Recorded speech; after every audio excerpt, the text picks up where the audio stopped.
Bismillahirrahmanirrahim. Assalamualaikum warahmatullahi wabarakatuh. Alhamdulillahirabbil alamin. Salatu wassalamu ala asyrafil anbiya'i wal mursalin. Nabi bina wa habibina Muhammadin wa ala alihi washabihi ajmain. Wa man tabi'ahum bihsan ni illa yaumiddin. Amma ba'du.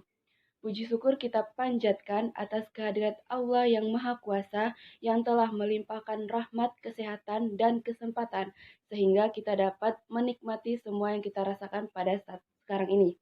Dan tak lupa pula kita kirimkan sholawat beriring salam kepada Nabi besar junjungan kita, Nabi Muhammad SAW yang telah membawa kita dari zaman jahiliyah atau kebodohan menuju zaman yang penuh dengan ilmu pengetahuan seperti yang kita rasakan pada saat sekarang ini. Yang terhormat Bapak Wira Hadi Kusuma, Estos MSI, dan teman-teman seperjuangan yang saya banggakan. Baiklah, pada kesempatan yang singkat ini saya akan menyampaikan kultum yang berjudul tentang sholat. Sholat merupakan rukun Islam yang kedua yang sangat ditekankan dalam Islam setelah dua kalimat syahadat. Sholat adalah kewajiban umat Islam yang harus dikerjakan dan apabila kita sebagai umat muslim tidak melaksanakannya, maka menurut pendapat para ulama, kita termasuk orang yang murtad dari agama Islam. Tapi tidak semua ulama berpendapat seperti itu. Serta sholat merupakan tiang ibadah semua bangunan serupa bangunan rumah yang harus ada tiang agar bangunannya tetap kokoh berdiri yang akan menopang bangunannya. Begitu juga Islam. Di dalamnya sholat merupakan bagian terpenting dan wajib dikerjakan sebagai umat Islam. Dari Al-Quran yang memerintahkan kepada umat Islam untuk menjalankan ibadah sholat, di mana setiap muslim yang mukhalaf wajib menjalankan atau melaksanakan sholat 5 waktu dalam sehari semalam, seperti firman Allah sebagai berikut. A'udzubillahi minasyaitonirrajim. Bismillahirrahmanirrahim. Fa'iza faqadaytumus sholata fazkurullah qiyaman wa qu'udan wa ala junubikum. Fa'iza manajtum fa'aqimus sholah. Inna sholata kanat alal mu'minin kitaban mawquta. Yang artinya, selanjutnya, apabila kamu telah menyelesaikan sholatmu, ingatlah Allah ketika kamu berdiri, pada waktu duduk, dan ketika berbaring. Kemudian, apabila kamu telah merasa aman, maka laksanakanlah sholat itu sebagaimana biasa.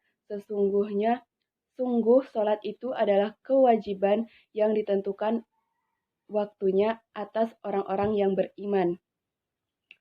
Menurut As-Siddiq, sholat adalah mendeskripsikan sholat yang khusyuk atau jiwa sholat, artinya berharap kepada Allah dengan segenap hati dan jiwa, dengan segala keikhlasan di hadapan Allah, dan dengan keikhlasan disertai dengan hati yang selalu mengaji, berdoa, dan memujinya. Khusyuk maksudnya lebih dekat adalah kudu, ialah penyerahan atau takasyuk, yang berarti menjadikan diri sendiri istimewa. Khusyuk dapat lewat suara, gerakan, badan, atau penglihatan. Ketiganya ialah ciri kekhusyukan seorang dalam beribadah. Dalam penafsiran Sarah, khusyuk merupakan kondisi jiwa yang tenang, tawadu, sehingga khusyuk di dalam hati sangat mempengaruhi serta hendak timbul pada anggota tubuh lain.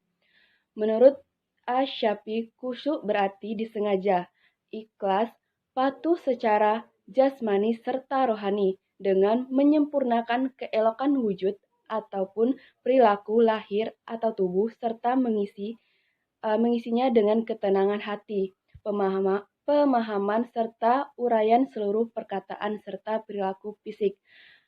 Ada beberapa rukun sholat yang wajib diketahui antara lain yang pertama, niat, yang kedua, berdiri dengan tegak bila mampu dan juga boleh sambil duduk ataupun berbaring bila ada uzur.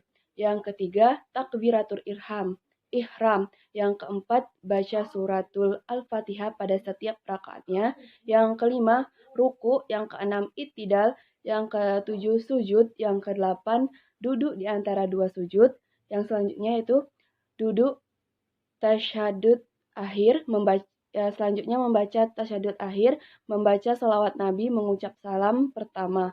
Yang terakhir yaitu tertib, yaitu dilakukan secara berturut.